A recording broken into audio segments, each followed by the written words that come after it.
Le soleil de l'après-midi colorait le ciel de Provence de nuances d'orange et de rose lorsque Camille sortit précipitamment de son petit appartement.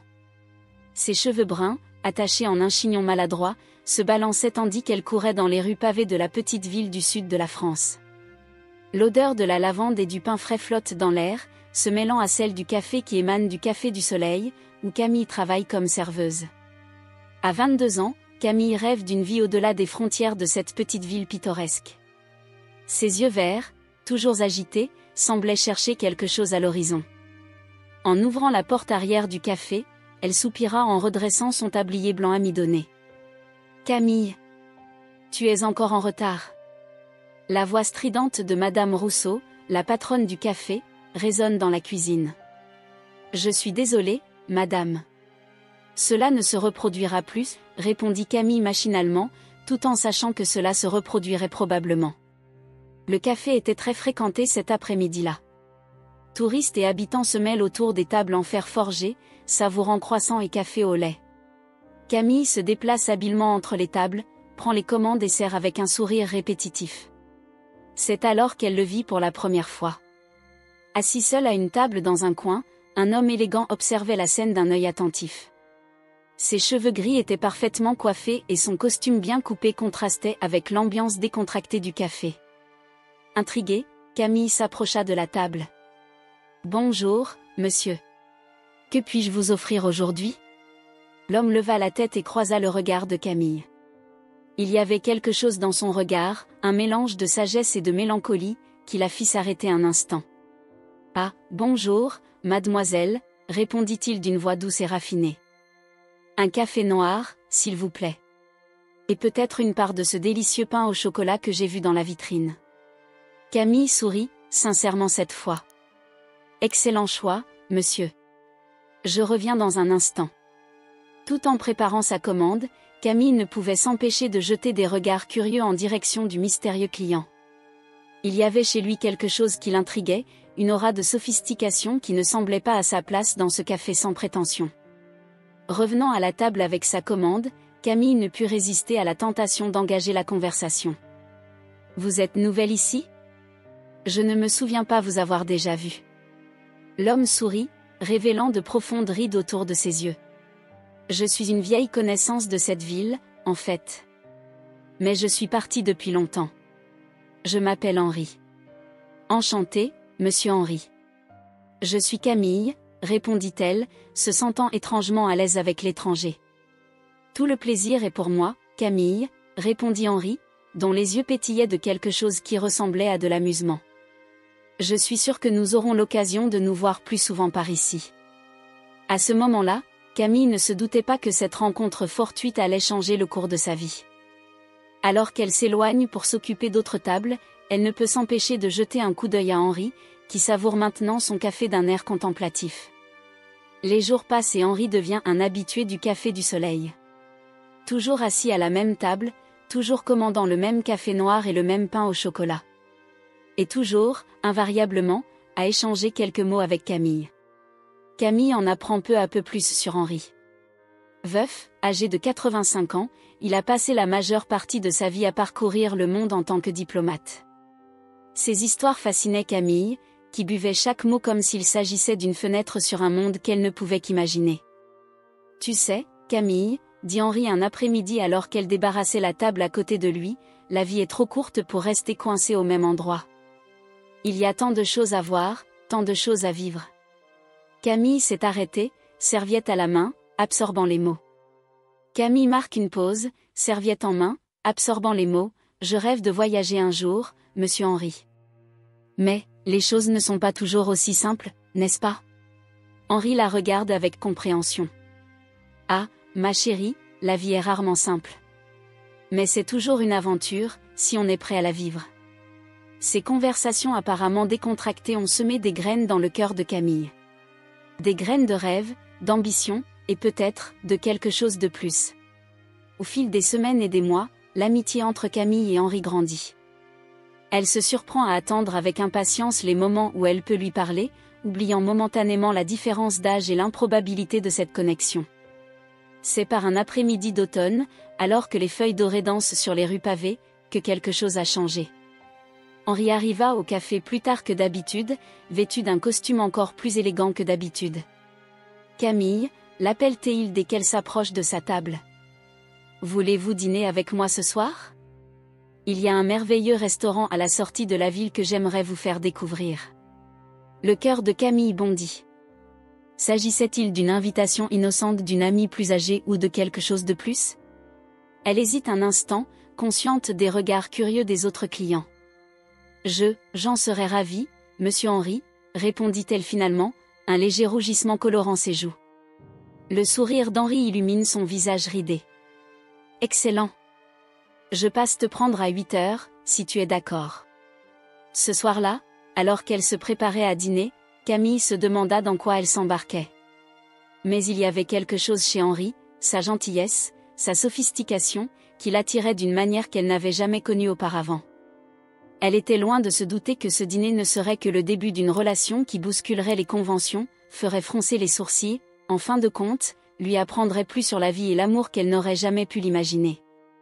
Le restaurant qu'Henri avait choisi pour le dîner était un établissement élégant situé dans les collines entourant la ville.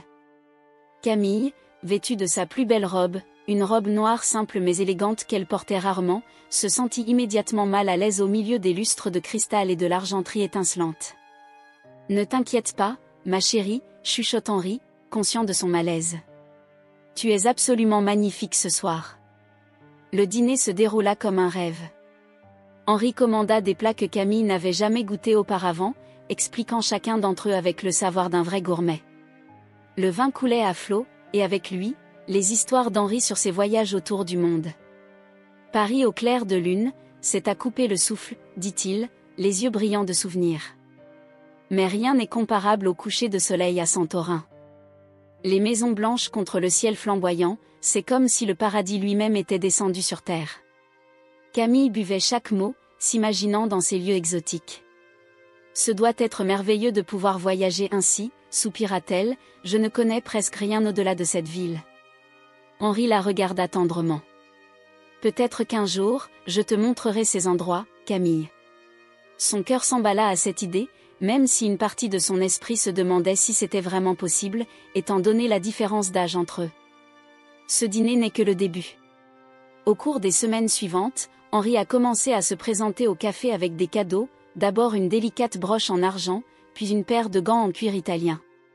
Chaque cadeau était accompagné d'une histoire, d'un souvenir de voyage. « Cela m'a fait penser à toi », disait-il toujours, les yeux brillants d'un mélange d'affection et de quelque chose que Camille ne parvenait pas à déchiffrer. Un jour, après son service au café, Henri la surprend avec un collier de perles. « Henri » s'exclame Camille, choquée par l'extravagance du cadeau. « Je ne peux pas l'accepter. C'est trop. » Henri sourit, prit le collier et le plaça délicatement autour de son cou. « Rien n'est trop beau pour toi, ma chérie. Il faut aussi porter des perles. Elles sont plus belles avec la chaleur de la peau. » Camille toucha les perles, sentant leur poids et leur douceur. C'était l'objet le plus cher qu'elle ait jamais possédé. À ce moment-là, quelque chose a changé en elle. La réalité de la situation a commencé à se cristalliser dans son esprit. Henri est riche. Très riche. Et il n'avait pas d'héritier.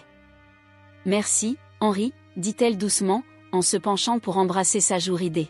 « C'est magnifique. » Au fil des mois, Camille s'immerge de plus en plus dans cette relation hors du commun. Les dîners dans des restaurants de luxe sont devenus fréquents, tout comme les voyages en voiture le long de la côte dans l'une des voitures de luxe d'Henri.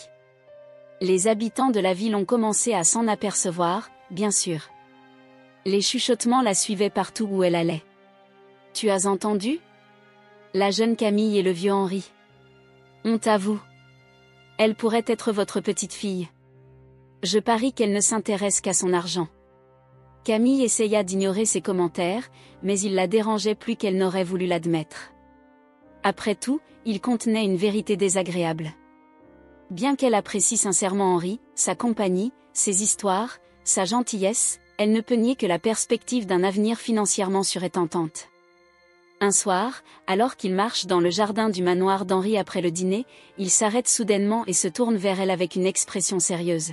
« Camille, dit-il, la voix tremblante d'émotion. tu as ramené tant de lumière dans ma vie.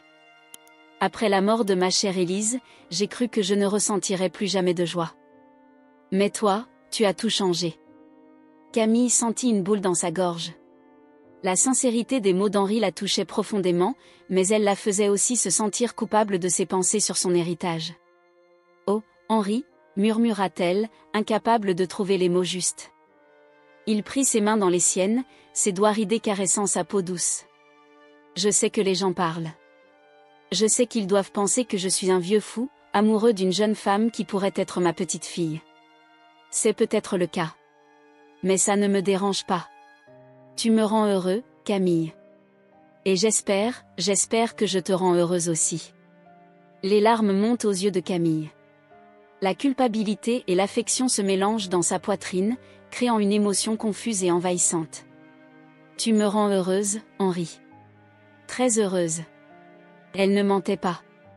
Henri la rendait vraiment heureuse. Il la traite avec un respect et une adoration qu'elle n'a jamais connus auparavant. Mais l'ombre de l'attente, l'espoir d'un héritage qui changerait sa vie, planait toujours dans les coins de son esprit. Au fil du temps, Henri est devenu de plus en plus dépendant de Camille sur le plan affectif. Il l'appelle plusieurs fois par jour, désireux de partager ses pensées ou simplement d'entendre sa voix. Camille, de son côté, se retrouve dans un rôle de soignante, aidant Henri à prendre ses médicaments, l'accompagnant chez le médecin, l'écoutant patiemment lorsque sa mémoire lui fait défaut et qu'il répète les mêmes histoires. Un après-midi, alors qu'elle aide Henri à ranger des papiers dans son bureau, Camille aperçoit un document qui semble être un testament. Son cœur s'emballe, mais elle détourne vite le regard, honteuse de sa curiosité. « Tout va bien, ma chérie ?» demanda Henri, remarquant son air troublé. Camille força un sourire. « Oui, juste un peu fatiguée. »« Ne t'inquiète pas. » Ce soir-là, allongée dans son lit, Camille réfléchit à sa vie et à ses choix. A-t-elle vraiment aimé Henri?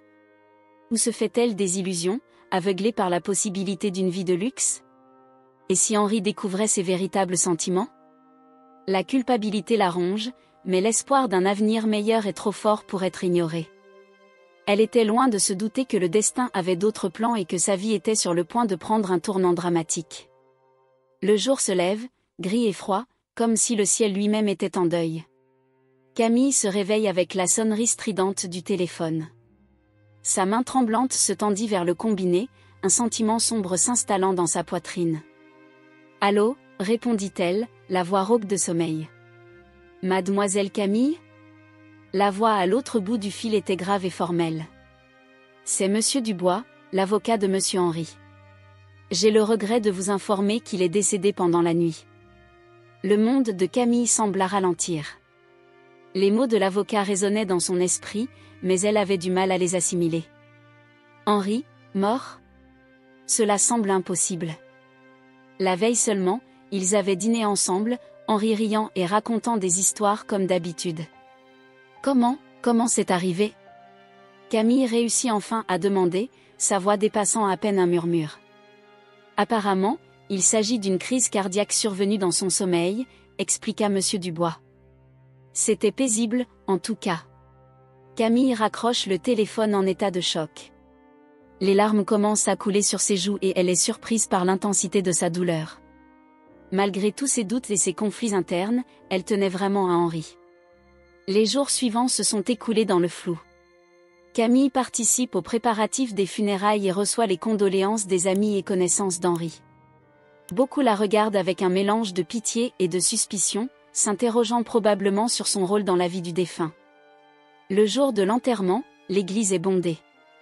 Henri était une figure respectée de la communauté et il semblait que toute la ville s'était déplacée pour lui rendre un dernier hommage. Camille était assise au premier rang, ne se sentant pas à sa place parmi les parents éloignés d'Henri qu'elle connaissait à peine. Après la cérémonie, alors que les gens se dispersent, Monsieur Dubois s'approche de Camille.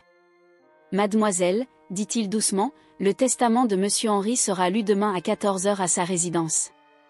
Votre présence est souhaitée. » Camille acquiesça, un mélange d'émotions s'agitant dans sa poitrine. La tristesse d'avoir perdu Henri, la culpabilité de penser à son héritage dans un moment pareil, oui, une étincelle d'espoir pour l'avenir. Cette nuit-là, seule dans son petit appartement, Camille n'arrive pas à dormir. Ses pensées oscillent entre les doux souvenirs d'Henri et les fantasmes sur la façon dont sa vie pourrait changer. Elle s'imagine parcourant le monde, vivant dans une belle maison, n'ayant plus jamais à se soucier de l'argent. « Pardonne-moi, Henri », murmure-t-elle dans la pièce sombre, des larmes silencieuses coulant sur son visage. Le lendemain matin arriva, et avec lui, l'anxiété grandissante de Camille. Elle s'habilla avec soin, optant pour une robe noire simple et élégante. En se regardant dans le miroir, elle reconnut à peine la jeune femme aux yeux rouges et à l'expression tendue qui la regardait. En arrivant à l'hôtel particulier d'Henri, Camille fut accueillie par Monsieur Dubois qui la conduisit dans le salon. D'autres invités étaient déjà présents, des parents éloignés, des amis proches et des représentants d'associations caritatives soutenues par Henri. L'avocat renifle, attirant l'attention de tous. « Mesdames et messieurs, nous sommes ici pour la lecture du testament de Monsieur Henri Dupont. Veuillez vous asseoir. » Camille s'assit, son cœur battant si fort qu'elle craignait que tout le monde dans la salle puisse l'entendre. Alors que Monsieur Dubois commençait à lire le document, elle avait du mal à se concentrer sur les mots, son esprit ne pensant qu'à ce qui pouvait l'attendre. Le silence dans la pièce était palpable lorsque Monsieur Dubois ajusta ses lunettes et commença à lire le testament d'Henri. Camille sentait chaque battement de son cœur, les mains jointes sur ses genoux pour masquer ses tremblements. « Je sous-signais, Henri Dupont, en pleine possession de mes facultés mentales, déclare que ceci est mon dernier testament, » commença l'avocat, sa voix claire et professionnelle résonnant dans la pièce. Les premiers points sont prévisibles. Henri a laissé des sommes considérables à diverses associations caritatives, un orphelinat local, une fondation pour la recherche médicale, un refuge pour animaux. Camille remarqua que certaines personnes présentes hochaient la tête d'un air approbateur. Puis vinrent les héritages personnels. Une collection de livres rares pour son vieil ami Pierre. Un service de couvert en argent pour sa cousine Margot. Une montre de poche de grande valeur pour son petit-neveu Jean-Luc.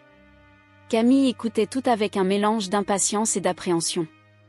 Chaque point évoqué semblait repousser le moment qu'elle attendait et redoutait. À ma chère amie et compagne de ces derniers mois, Camille Rousseau, annonça finalement Monsieur Dubois, en marquant une pause qui lui parut une éternité. Camille retient son souffle. Elle sentait les regards de toutes les personnes présentes sur elle, certains curieux, d'autres ouvertement hostiles. « Je vous laisse une lettre personnelle, à lire en privé, et la somme de 10 000 €, poursuit l'avocat. Un murmure parcourt la salle. 10 000 €. Ce n'était pas une fortune, mais ce n'était certainement pas rien. Camille ressentit un mélange confus d'émotions, le soulagement de ne pas avoir été complètement ignorée, la déception que ce ne soit pas la somme qu'elle avait secrètement espérée, et un pincement au cœur de culpabilité pour y avoir même pensé. Monsieur Dubois poursuivit sa lecture, répartissant le reste de la fortune considérable d'Henri entre diverses personnes et institutions. Camille écoutait à peine, l'esprit en proie à des pensées contradictoires. Une fois la lecture terminée, l'avocat s'approcha de Camille et lui tendit une enveloppe scellée. « La lettre de Monsieur Henri pour vous, mademoiselle, dit-il doucement. Je vous suggère de la lire en privé. » Camille acquiesça, tenant l'enveloppe comme s'il s'agissait d'un objet précieux et dangereux à la fois. Elle remarqua à peine les gens qui se dispersaient, certains jetant des regards dans sa direction, d'autres discutant à voix basse. Dans un coin tranquille du manoir, Camille ouvrit l'enveloppe avec des doigts tremblants. À l'intérieur, elle trouve plusieurs pages couvertes de l'élégante écriture d'Henri. « Ma chère Camille », commençait la lettre. « Si tu lis ceci, c'est que j'ai quitté ce monde. J'espère que tu n'es pas trop triste. Après tout, j'ai eu une longue vie, grâce à toi, mes derniers mois ont été pleins de joie. » Les larmes commencent à couler dans les yeux de Camille qui poursuit sa lecture. « Je sais que tu dois te poser des questions sur l'héritage. 10 000 €, ce n'est pas grand-chose au regard de ma fortune. Mais, ma chère, je veux que vous sachiez que j'étais conscient de vos attentes dès le départ. » Le cœur de Camille se serre. Henri savait. Depuis tout ce temps, il le savait. Je ne vous en veux pas pour cela. Nous sommes tous, d'une certaine manière, le produit de nos circonstances. Mais je voulais te donner quelque chose de plus précieux que l'argent, une leçon sur la vie, l'amour et ce qui compte vraiment. Camille poursuivit sa lecture, les larmes coulant maintenant librement sur son visage. Les mots d'Henri étaient doux mais fermes. Il parle de la valeur des expériences, de la gentillesse, de l'amour véritable. Utilisez ces 10 000 € à bon escient, Camille. Voyagez. Voir le monde. Apprendre. Grandissez. Et n'oubliez jamais que la vraie richesse réside dans les liens que nous tissons et l'amour que nous partageons. La lettre se termine par un post-scriptum qui fait sangloter Camille. PS, avec cette lettre, je vous ai laissé quelque chose que je considère comme vraiment précieux, les lettres d'amour échangées entre moi et ma défunte épouse, Élise. J'espère qu'elles te montreront ce qu'est un amour vrai et durable. Camille resta immobile, la lettre d'Henri toujours dans ses mains tremblantes. La réalité de la situation la frappe comme une vague glacée. Henri savait. Il avait toujours connu ses intentions, et pourtant il avait choisi de la traiter avec gentillesse et compréhension jusqu'à la fin. Un mélange de honte et de regret l'envahit. Les larmes, qui avaient été de tristesse, étaient maintenant de remords. Elle se souvient de tous les moments qu'ils ont passés ensemble, des rires qu'ils ont partagés, des histoires qu'ils ont échangées. Henri lui avait donné bien plus qu'elle ne l'avait jamais imaginé. Lentement, elle se lève, sentant le poids des regards des autres invités. Certains chuchotaient, d'autres l'observaient avec une curiosité à peine dissimulée. Camille savait que tous attendaient de voir sa réaction face à cet héritage insignifiant. D'un pas hésitant, elle s'approcha de Monsieur Dubois. « Les lettres, dit-elle, la voix presque chuchotée. Henri a parlé de lettres. » L'avocat acquiesce et lui tend une boîte en bois sculpté. « Les voici, mademoiselle. » Selon les souhaits de Monsieur Henri. Camille prit la boîte, sentant son poids physique et émotionnel. Elle l'ouvrit avec précaution, révélant des dizaines d'enveloppes usées par le temps, toutes soigneusement classées et datées. Les mains tremblantes, elle prend la première lettre. C'était une lettre d'Henri à Élise, datant d'il y a plus de 50 ans. Les mots étaient si pleins d'amour et de dévotion que Camille sentit son cœur se serrer. « Mon Élise bien-aimée.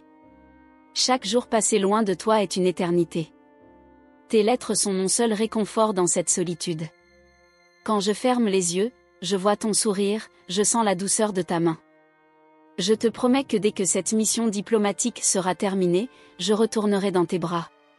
Tu es ma maison, mon cœur, ma vie. Avec tout mon amour, Henri. » Camille ne put retenir un sanglot. La pureté et l'intensité de l'amour d'Henri pour Élise étaient palpables dans chaque mot. Elle s'est rendue compte que ce qu'Henri et Élise partageaient était quelque chose de rare et de précieux, quelque chose qu'elle, dans sa quête de sécurité financière, n'avait jamais vraiment expérimenté. Au fur et à mesure qu'elle lisait les lettres, l'histoire d'amour d'Henri et d'Élise se déroulait sous ses yeux.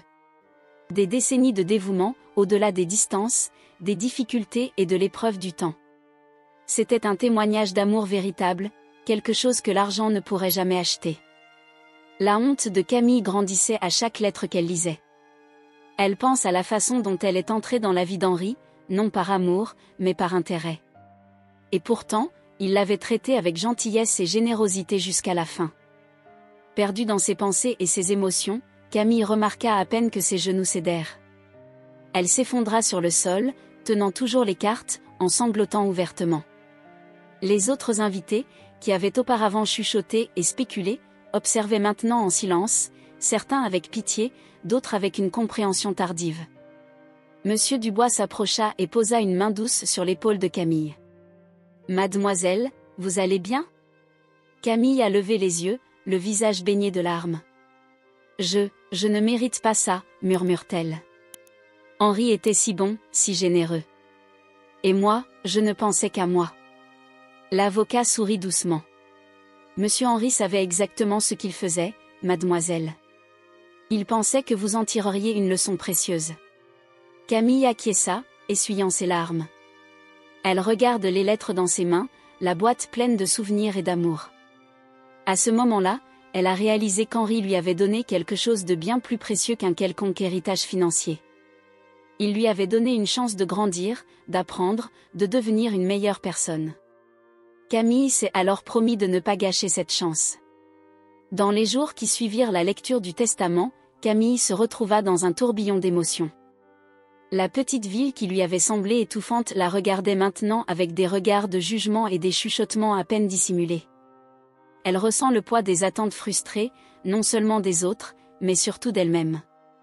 Elle retourne travailler au Café du Soleil, mais les choses ne sont plus les mêmes. Les clients la regardent avec curiosité, certains avec pitié, d'autres avec une désapprobation voilée. Madame Rousseau, la propriétaire, semble plus rigide dans ses critiques, comme si Camille avait perdu le droit à l'autosatisfaction. « Camille, vous avez encore renversé le café », gronde un jour Madame Rousseau. « Où est votre tête, mademoiselle ?» La vérité, c'est que Camille avait la tête dans les lettres d'Henri et d'Élise. Tous les soirs, elle se penchait sur ces pages jaunies, absorbant chaque mot, chaque expression d'amour.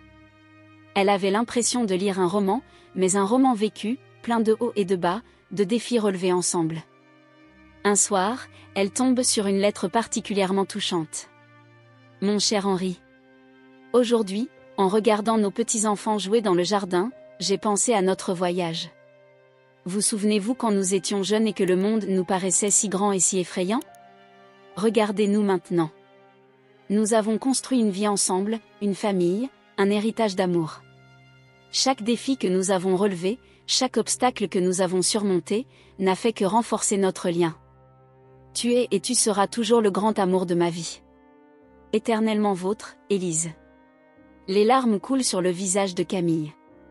Elle se rend compte qu'elle a passé tellement de temps à courir après la sécurité financière qu'elle a oublié de chercher le vrai trésor de la vie, l'amour authentique, une connexion profonde avec quelqu'un.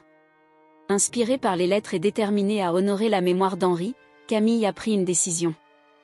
Elle utilisera les 10 000 € non pas pour s'offrir un luxe passager, mais pour investir en elle-même.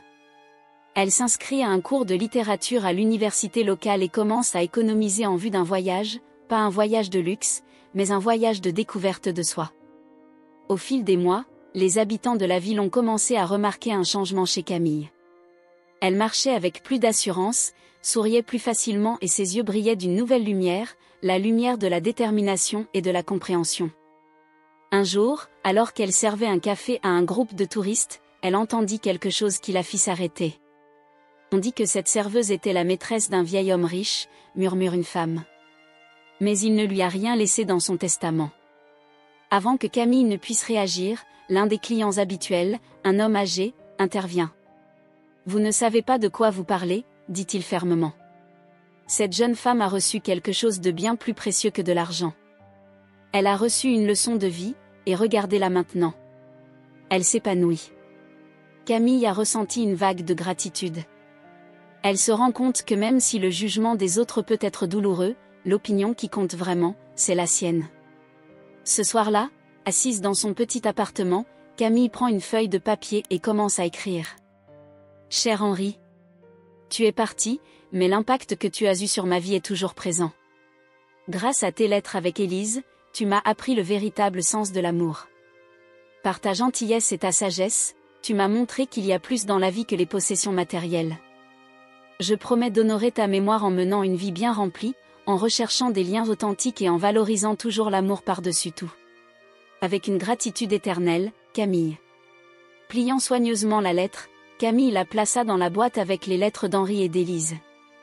Elle savait que son voyage ne faisait que commencer, mais grâce à la leçon inattendue d'Henri, elle avait désormais une nouvelle direction, un nouveau but. L'héritage d'Henri ne se mesure pas en euros, mais à l'impact profond et durable qu'il a eu sur la vie de Camille. Et cela, elle l'a compris, n'a pas de prix.